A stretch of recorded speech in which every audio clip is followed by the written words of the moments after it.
안녕하십니까. 가톨릭 영성심리상담소 소장 홍성남 신부입니다. 오늘은 마르코복음 4장 1절에서 9절까지 말씀을 묵상하도록 하겠습니다. 자, 들어보아라. 씨 뿌리는 사람이 씨를 뿌리러 나갔다. 그가 씨를 뿌리는데 어떤 것은 길에 떨어져 새들이 와서 먹어버렸다. 어떤 것은 흙이 많지 않은 돌밭에 떨어졌다. 흙이 깊지 않아 싹은 곧 돋아났지만 해가 솟아오르자 타고 말았다. 뿌리가 없어서 말라버린 것이다.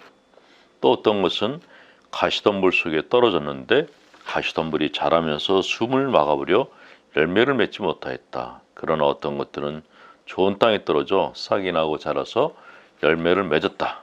그래 어떤 것은 30배, 어떤 것은 60배, 어떤 것은 100배의 열매를 맺었다. 자, 길에 떨어진 씨앗, 흙이 많지 않은 돌밭에 떨어진 씨앗, 가시덤불 속에 떨어진 씨앗. 복음의 이 대목을 묵상하면서 마음이 찔린 적이 한두 번이 아니고 뭔가 이렇게 압박감을 받는 듯한 그런 경우들이 있었습니다. 꼭 저를 두고 하신 말씀처럼 여겨져서입니다. 그런데 한편으로는 주님께 따지고 싶은 마음도 울컥울컥 섰습니다.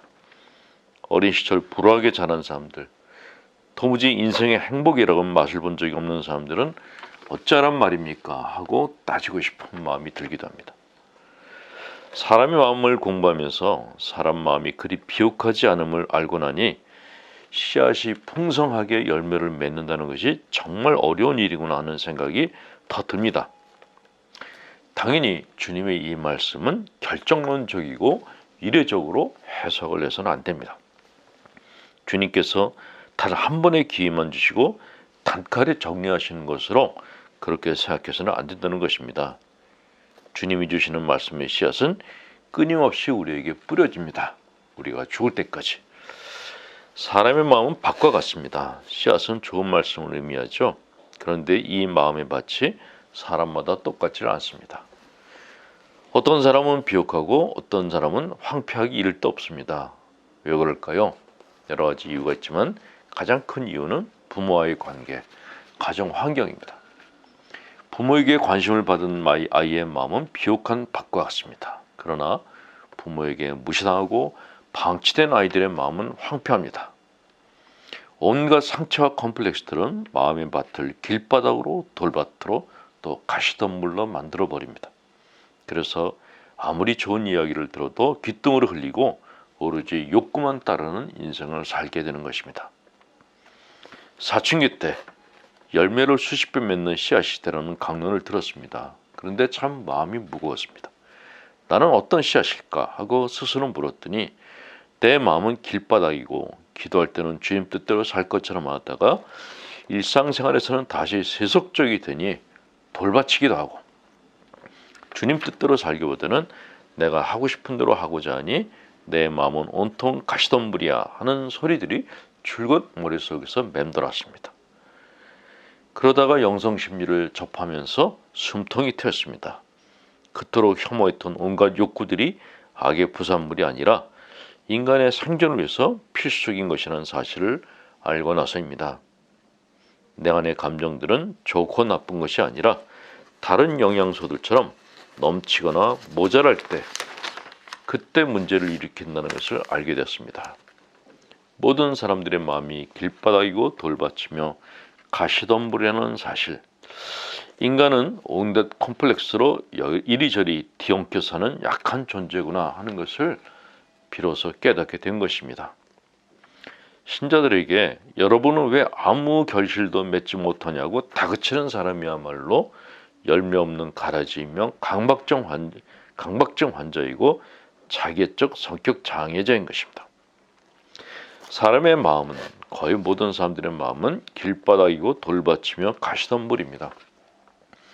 그런 자신을 미워하지 말고 길바닥, 돌밭, 가시덤불이 기름진 흙이 될 때까지 잘 돌봐줘야 됩니다.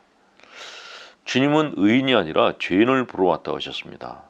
나는 기름진 밭이다 라고 외치는 교만한 자들을 위해서가 아니라 저는 길바닥이고 돌밭이고 가시덤불입니다 라며 실망감과 좌절감에 빠져 사는 가난한 사람들을 돌보러 오셨다는 말입니다. 그러니 우리 모습 그대로 있는 그대로 팔을 벌리고 주님을 맞아들일 필요가 있습니다. 가끔 신자분들로부터 그래도 좋은 씨앗이 되려면 어떻게 해야 됩니까? 하는 질문을 받습니다. 여기에는 뭐 여러 가지 답이 있겠습니다만 그 중에 하나는 좋은 습관을 키워야 한다는 것입니다. 간혹 그냥 살다가 죽기 전에 회개하면 되지 하고 농담처럼 말하는 사람들도 있는데 삶은 생각을 바꾼다고 금방 변하지 않습니다. 사람은 습관의 동물이기 때문입니다. 그래서 영국의 시인이자 극작가인 존 드라이드는 이런 말을 했습니다. 처음에는 우리가 습관을 만들지만 나중에는 습관이 우리를 만든다. 기도하는 습관, 선행을 하는 습관은 하루 이틀에 몸이 배는 것이 아닙니다. 공부하는 몸을 만들려면 오랜 시간 노력해야 하는 것처럼 신앙인의 삶 역시 노력과 씨앗이 필요합니다. 그래야지 좋은 씨앗이 될 수 있습니다.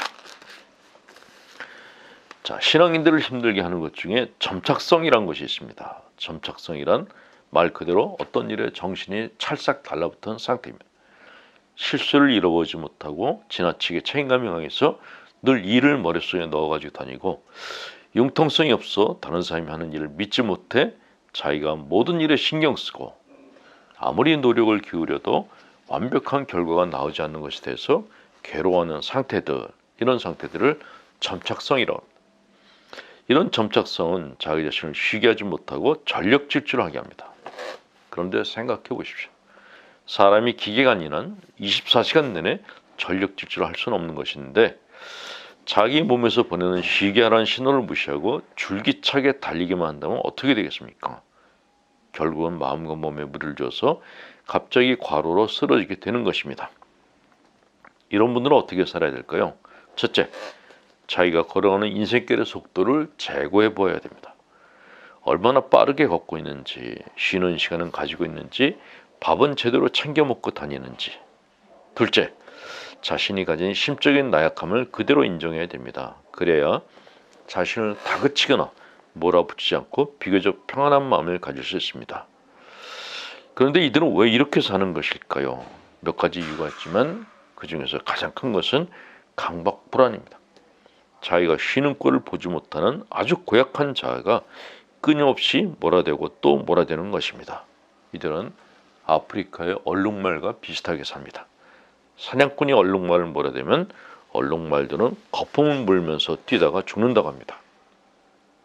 강박불안증, 얼핏 보면 사람을 부지런하게 보이게 하지만 껍질을 벗겨보면 자신을 갉아먹고 있을 수도 있으니 주의하고 경계하셔야 됩니다. 이런 점착성이 가장 심각한 문제를 유발하는 것이 종교계입니다.